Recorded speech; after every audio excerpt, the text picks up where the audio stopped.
하루 종일 말 한마디 안 했습니다. 혼자 있는 시간이 무서워진 적 있으신가요? 저는 있습니다. 아니, 무섭다기보다는 견딜 수 없을 만큼 적막했다고 해야 할까요? 이 이야기는 누군가를 불쌍히 여겨달라는 이야기가 아닙니다. 다만 나이가 들면서 혼자가 된다는 것이 어떤 의미인지 한 번쯤 생각해 보신 분들에게 당신만 그런 게 아니다라는 작은 위로를 전하고 싶어 꺼내는 이야기입니다. 저는 올해 72입니다. 은퇴한 지 7년째. 자식들은 모두 제 집을 갖고 나갔습니다. 남편은 5년 전에 먼저 세상을 떠났고요. 이제 이 집에는 저 혼자입니다. 처음엔 괜찮았습니다. 아니, 괜찮다고 스스로를 설득했습니다. 이제 내 시간이야. 하고 싶은 거 하면 되지. 그렇게 믿었습니다. 이야기가 마음에 드셨다면 지금 바로 구독과 좋아요 버튼을 눌러주세요. 여러분의 좋아요 하나하나가 이야기를 만드는데 큰 힘이 됩니다. 그리고 지금 이 이야기를 어디서 들으시나요? 출근길 지하철에서 집안일 하시면서 아니면 산책하시면서 들으시나요? 댓글로 알려주시면 정말 감사하겠습니다. 그럼 이제 이야기를 이어가겠습니다. 아침에 눈을 뜨면 제일 먼저 하는 일이 있습니다. TV를 켭니다. 소리가 필요해서입니다. 아침 뉴스가 나오든 홈쇼핑이 나오든 상관없습니다. 그냥 사람 목소리가 들리는 게 좋았습니다. 세수하고 아침 먹고 설거지하고 그 사이에도 TV는 계속 켜져 있습니다. 점심 준비할 때도 라디오를 틉니다. DJ의 목소리, 신청곡, 사연. 누군가의 이야기가 집안을 채웁니다. 저녁에는 TV 드라마를 봅니다. 재미있어서가 아닙니다. 화면 속 사람들이 떠드는 소리가 필요해서입니다. 밤 10시쯤 되면 잠자리에 듭니다.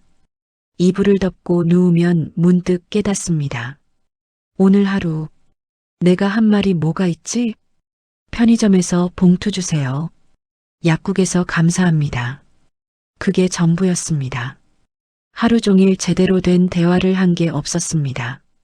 처음엔 이게 편하다고 생각했습니다. 누구 눈치 볼 필요도 없고 말다툼할 일도 없고 그냥 조용히 제 시간을 보낼 수 있으니까요. 이게 자유지. 스스로에게 말했습니다. 하지만 어느 순간부터 알게 되었습니다. 이게 자유가 아니라 고립이라는 것을. 그날은 평범한 날이었습니다. 아침에 일어나서 화장실에 갔는데 발을 헛디뎠습니다. 욕실 바닥이 미끄러웠거든요. 쿵! 엉덩방아를 찧었습니다. 처음엔 괜찮은 줄 알았습니다. 일어서려고 하는데 아파서 못 일어나겠더라고요. 허리가 삐끗한 것 같았습니다. 그 자리에 주저앉아서 한참을 있었습니다. 일어날 수가 없었어요. 문득 이런 생각이 들었습니다. 지금 여기서 내가 쓰러지면 누가 알까? 휴대폰은 침대 옆 테이블에 있었습니다. 거실까지 기어가야 했어요. 한 걸음 한 걸음 기어가는데 눈물이 났습니다. 아파서가 아니었습니다. 아무도 없구나. 그 생각 때문이었습니다. 겨우 휴대폰을 찾아서 큰아들한테 전화했습니다. 엄마 무슨 일이야? 아니야. 그냥 목소리 듣고 싶어서 말할 수가 없었어요. 넘어졌다고 하면 아들이 걱정할 테니까요. 엄마, 나 지금 회의 중인데 나중에 전화할게. 전화가 끊어졌습니다. 그 순간 깨달았습니다. 혼자라는 게 이런 거구나. 아플 때 물 한 잔 떠줄 사람이 없다는 게 이렇게 무서운 거구나. 저녁이 되어서야 겨우 일어났습니다. 허리는 여전히 아팠지만 병원 갈 엄두가 나지 않았습니다. 혼자 택시 타고 가서 혼자 진료받고 혼자 약 사서 혼자 돌아와야 한다는 게 너무 막막했습니다. 그날 밤 어둠 속에 누워서 생각했습니다. 나 이러다가 아무도 모르게 가는 건 아닐까? 그 생각이 머리에서 떠나지 않았습니다. 며칠 뒤 저는 결심했습니다. 집 밖으로 나가야겠어. 사람들이 있는 곳으로 가고 싶었습니다. 말을 하든 안 하든 그냥 사람 소리가 들리는 곳에 있고 싶었어요. 처음엔 백화점에 갔습니다. 1층 로비 의자에 앉아서 지나다니는 사람들을 봤습니다. 젊은 커플들, 아이 손잡은 엄마들, 친구들끼리 웃으며 걷는 모습들. 부러웠습니다. 한두 시간 앉아 있다가 집에 돌아왔습니다. 그래도 조금은 나았어요. 사람 소리를 들었으니까요. 다음 날은 시장에 갔습니다. 이거 얼마예요? 요즘 물가가 많이 올랐네요. 장사하시는 분들과 짧은 대화를 나눴습니다. 5분도 안 되는 대화였지만 왠지 모르게 마음이 따뜻해졌습니다. 어느 날은 동네 복지관 앞을 지나갔습니다. 문 앞에 붙은 안내문이 보였어요. 노인 탁구 교실 모집, 서예 동호회 회원 모집, 건강 체조 교실. 한참을 서서 그 안내문을 봤습니다. 들어가 볼까? 문 앞까지 갔다가 그냥 돌아섰습니다. 저 사람들은 다 아는 사이일 텐데 나 혼자 끼면 이상하지 않을까? 용기가 나지 않았습니다. 집으로 돌아오는 길 또 눈물이 났습니다. 왜 이렇게 된 거지? 젊었을 때는 친구도 많았고 모임도 자주 가고 사람 만나는 게 전혀 어렵지 않았는데 지금은 낯선 사람들이 있는 곳에 들어가는 게 이렇게 무섭더라고요. 일주일쯤 고민하다가 다시 복지관 앞에 갔습니다. 이번에는 문을 열고 들어갔습니다. 안내 데스크에 계신 분이 물었습니다. 어르신, 무슨 일로 오셨어요? 저, 탁구 교실이요. 신청하려고요. 아, 좋아요. 여기 신청서 작성해 주세요. 서류를 작성하면서 손이 떨렸습니다. 첫 수업날, 체육관에 들어갔는데 이미 사람들이 모여서 떠들고 있었습니다. 다들 아는 사이인 것 같았어요. 저는 구석에 조용히 앉아 있었습니다. 어머, 새로 오신 분이네요. 한 분이 다가왔습니다. 안녕하세요. 저는 김순자예요. 이름이 어떻게 되세요? 아, 박영희입니다. 반가워요. 우리 같이 해요. 고마웠습니다. 말을 걸어주는 사람이 있다는 게 하지만 쉽지 않았습니다. 다들 오래 알고 지낸 사이라 서로 농담도 하고 옛날 이야기도 하는데 저는 그 이야기를 들을 수밖에 없었어요.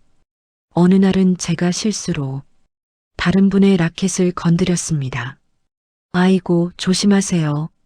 그분이 조금 짜증스럽게 말했어요. 죄송합니다. 그날 집에 와서 생각했습니다. 역시 나는 안 어울리는구나. 그냥 집에서 혼자 있는 게 편한가 봐. 다음 주에는 가지 않았습니다. 하지만 또 고민이 시작되었어요. 집에 혼자 있으면 그 적막함이 다시 몰려왔거든요. TV 소리도 라디오 소리도 더 이상 위로가 되지 않았습니다. 진짜 사람 목소리가 필요해. 결국 다음 주에 다시 복지관에 갔습니다. 순자 씨가 반갑게 맞아줬어요. 어머, 영희 씨. 지난주에 안 오셔서 걱정했어요. 아, 몸이 좀 안 좋아서요. 그랬어요? 이제 괜찮으세요? 누군가 내 빈자리를 알아챘다는 것. 그게 이렇게 기쁠 줄 몰랐습니다. 석 달쯤 지났을까요? 어느 날 수업이 끝나고 순자 씨가 말했습니다. 영희 씨, 우리 커피 한잔 할까요? 네, 좋아요. 근처 카페에서 커피를 마셨습니다. 처음에는 탁구 이야기만 했어요. 그러다가 순자 씨가 조용히 말했습니다. 영희 씨, 저도 처음엔 혼자였어요. 네. 남편이 10년 전에 돌아가셨거든요. 자식들은 다 서울에 있고, 저도 혼자 있는 게 무서웠어요. 순자 씨의 눈에 눈물이 맺혔습니다. 밤에 잠자리에 들 때마다 내일 아침에 일어날 수 있을까 걱정했어요. 만약 못 일어나면 누가 알까? 그 생각만 하면 잠이 안 왔어요. 제 이야기와 똑같았습니다. 그래서 여기 나오기 시작했어요. 처음엔 저도 너무 어색했어요. 다들 아는 사이 같고 저만 외톨이 같고 몇 번이나 그만둘까 생각했죠. 순자 씨가 제 손을 잡았습니다. 근데 영희 씨, 저 여기 와서 알았어요. 다들 똑같다는 거. 겉으로는 밝고 즐거워 보여도 집에 가면 다들 혼자예요. 다들 외로워요. 그 말에 눈물이 났습니다. 나만 그런 줄 알았어요. 아니에요. 우리 모두 그래요. 그래서 이렇게 나오는 거예요. 서로 외롭지 않으려고. 순자 씨가 말을 이었습니다. 영희 씨, 외로움은 병이 아니에요. 우리가 아직 살아있다는 증거예요. 누군가와 함께하고 싶다는 마음이 있다는 거잖아요. 그 말이 깊이 와닿았습니다. 다른 분들한테 미안했어요. 제가 실수도 많이 하고 서툴고 그래서 괜찮아요. 우리 모두 처음엔 그랬어요. 중요한 건 계속 나온다는 거예요. 그게 용기거든요. 그날 집에 돌아와서 오랜만에 평화롭게 잠들었습니다. 나만 외로운 게 아니구나. 다들 똑같이 혼자구나. 그래서 우리가 모이는 거구나. 그 생각이 저를 편하게 만들었습니다. 그 후로 저는 변하기 시작했습니다. 아니, 변하려고 노력했습니다. 첫 번째로 한 일, 큰아들한테 전화했습니다. 아들아. 응, 엄마. 무슨 일이야? 아니, 그냥 엄마가 요즘 좀 외로웠다고 전하고 싶어서. 잠시 침묵이 흘렀습니다. 엄마, 미안해. 내가 너무 바빠서. 아니야. 바쁜 거 알아. 그냥 엄마 마음을 말하고 싶었어. 가끔, 한 달에 한 번이라도 밥 같이 먹으면 안 될까? 그럼요. 이번 주말에 갈게요. 그 주말 아들이 손자를 데리고 왔습니다. 얼마나 반가웠는지 모릅니다. 하지만 알았습니다. 기다리기만 하면 안 된다는 것, 먼저 말해야 한다는 것, 체면이니 자존심이니 하는 것들을 조금씩 내려놓기 시작했습니다. 두 번째로 한 일, 옆집 아주머니한테 먼저 인사했습니다. 안녕하세요. 저 옆집 사는데요. 혹시 차라도 한잔 하실래요? 어머, 저야 좋죠. 그렇게 옆집 아주머니와 친해졌습니다. 가끔 반찬을 나눠 먹기도 하고 같이 시장도 가고 서로 안부도 물었습니다. 영희 씨, 오늘 못 봤는데 어디 가셨어요? 아, 복지관 다녀왔어요. 누군가 내가 없는 걸 알아채준다는 것. 그게 얼마나 소중한지 깨달았습니다. 세 번째로 한 일, 복지관에서 봉사활동을 시작했습니다. 매주 월요일 도시락을 만들어서 혼자 사시는 어르신들께 전달하는 일이었어요. 처음엔 내가 왜 이 일을 하나 싶었습니다. 나도 외로운데, 나도 혼자인데. 하지만 도시락을 전달하면서 알았습니다. 더 외로운 사람들이 있다는 것, 나보다 더 힘든 사람들이 있다는 것, 그리고 누군가를 돕는다는 것이 나를 더 강하게 만든다는 것. 고맙습니다. 덕분에 오늘 하루가 즐거웠어요. 그 말을 들을 때마다 제가 필요한 사람이라는 걸 느꼈습니다. 1년이 지났습니다. 지금도 저는 혼자 삽니다. 아침에 일어나면 여전히 조용합니다. 하지만 이제는 달라졌어요. TV를 켜지 않습니다. 대신 창문을 엽니다. 새소리, 바람소리, 아이들 웃는 소리가 들립니다. 좋은 아침이네. 혼자 중얼거립니다. 아침을 먹고 나면 옆집 아주머니한테 문자를 보냅니다. 오늘 날씨 좋네요. 산책 갈까요? 월요일에는 봉사활동을 가고 화요일과 목요일에는 탁구를 치러 가고 수요일에는 서예 동호회에 갑니다. 금요일은 아무 일정이 없는 날입니다. 그날은 집에서 쉽니다. 혼자 책을 읽거나 일기를 쓰거나 그냥 멍하니 앉아 있기도 합니다.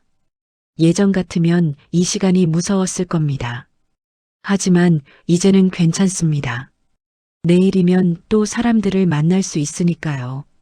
저녁에는 간단하게 먹습니다. 혼자 먹는 밥상이지만 이제는 정갈하게 차립니다. 나를 위해 차리는 거야. 그렇게 생각하니 혼밥도 나쁘지 않았습니다. 밤 10시쯤 잠자리에 듭니다. 이불을 덮고 누우면 오늘 하루를 떠올립니다. 순자 씨랑 했던 대화, 옆집 아주머니가 나눠준 호떡, 복지관에서 만난 새로운 분, 아들이 보낸 문자 메시지. 오늘도 괜찮은 하루였어. 그렇게 중얼거리며 잠듭니다. 이제는 내일 아침이 두렵지 않습니다. 얼마 전 복지관에 새로운 분이 오셨습니다. 70대 중반쯤 되어 보이는 할머니셨어요. 구석에 혼자 앉아 계시더라고요. 어디선가 본 듯한 모습이었습니다. 아, 1년 전에 나구나. 제가 다가갔습니다. 안녕하세요. 저는 박영희예요. 이름이 어떻게 되세요? 아, 이정숙입니다. 반가워요. 우리 같이 해요. 정숙 씨는 조심스럽게 웃었습니다. 수업이 끝나고 커피를 마시자고 했어요. 사실은요. 저도 처음엔 혼자였어요. 제 이야기를 들려줬습니다. 혼자 있는 게 무서웠던 것, 여기 나오는 게 어색했던 것, 그래도 계속 나왔던 것. 정숙 씨가 눈물을 흘렸습니다. 저만 그런 줄 알았어요. 아니에요. 우리 모두 그래요. 그래서 여기 모이는 거예요. 그 말을 하면서 깨달았습니다. 1년 전 순자 씨가 제게 했던 말을 이제 제가 다른 사람에게 하고 있다는 것을, 저도 누군가에게 위로가 될 수 있다는 것을. 집으로 돌아오는 길 가슴이 따뜻해졌습니다. 지난 주말에는 아들 가족이 왔습니다. 엄마, 요즘 표정이 많이 밝아지셨어요. 그래. 네. 예전에는 뭔가 외로워 보이셨는데 요즘은 활기차 보여요. 아들의 말이 기뻤습니다. 손자가 물었습니다. 할머니, 혼자 안 무서워요? 무섭지. 가끔은. 그럼 어떻게 해요? 그럴 땐 밖으로 나가는 거야. 사람들을 만나러. 그러면 안 무서워져. 손자가 고개를 끄덕였습니다. 저녁을 먹고 아들 가족이 돌아갔습니다. 문을 닫고 나니 다시 집안이 조용해졌습니다. 예전 같으면 이 순간이 괴로웠을 겁니다. 하지만 이제는 괜찮습니다. 내일이면 또 순자 씨를 만날 거고, 모레면 정숙 씨와 커피를 마실 거고, 다음 주에는 아들이 또 올 거니까요. 혼자 있는 시간. 이제 그 시간은 무서운 시간이 아닙니다. 나를 돌아보는 시간, 다음을 준비하는 시간, 그리고 나를 사랑하는 시간입니다. 거실에 앉아 창밖을 봅니다. 달이 밝습니다. 괜찮아. 나는 괜찮아. 혼자 중얼거립니다. 정말로 괜찮았습니다. 혼자 있는 시간이 무서워질 때 그것은 당신이 잘못 살아서가 아닙니다. 그저 누군가의 온기가 필요하다는 마음의 신호일 뿐입니다. 나이가 들면서 우리는 하나씩 혼자가 됩니다. 자식들은 떠나가고 친구들은 하나씩 세상을 떠나고 배우자도 먼저 가는 경우가 많습니다. 그게 슬픈 일이긴 하지만 부끄러운 일은 아닙니다. 누구나 겪는 일이니까요. 중요한 건 그 외로움 속에서 어떻게 살아가느냐입니다. 집에만 있으면 외로움은 더 커집니다. TV 소리, 라디오 소리로는 채워지지 않습니다. 진짜 사람의 목소리가 필요합니다. 진짜 사람의 온기가 필요합니다. 용기 내서 문을 열고 나가세요. 복지관이든 공원이든 도서관이든 성당이든 절이든 어디든 좋습니다. 사람들이 모이는 곳으로 가세요. 처음엔 어색할 겁니다. 다들 아는 사이 같고 나만 외톨이 같을 겁니다. 하지만 계속 가세요. 한 번, 두 번, 세 번. 어느 순간 깨닫게 될 겁니다. 나만 외로운 게 아니라는 것을, 다들 똑같다는 것을, 그리고 하나씩 배우게 될 겁니다. 먼저 말을 거는 법, 먼저 손을 내미는 법, 체면을 내려놓는 법. 그게 쉽지 않다는 거 압니다. 저도 70년을 살아온 사람으로서 체면 버리는 게 얼마나 어려운지 압니다. 하지만 이것만은 기억해 주세요. 외로움 속에서 체면 지키는 것보다 사람들 속에서 조금 창피한 게 훨씬 낫습니다. 혼자 있는 시간이 무서우신가요? 그렇다면 지금 이 순간 누군가에게 연락해 보세요. 아들이든 딸이든 친구든 이웃이든 요즘 좀 외로워. 그 한마디만 해보세요. 그게 용기의 시작입니다. 오늘 당신의 온기를 누구와 나누고 싶으신가요? 여러분은 어떻게 외로움을 극복하셨나요? 댓글로 나눠주세요. 혼자 계신 부모님을 위해 무엇을 하고 계신가요? 복지관이나 커뮤니티 활동 경험이 있으신가요? 이야기 들려주세요. 오늘 영상 중 가장 공감되었던 부분은 어디였나요? 주변에 외로워하시는 분이 계신가요? 이 영상을 공유해 주세요.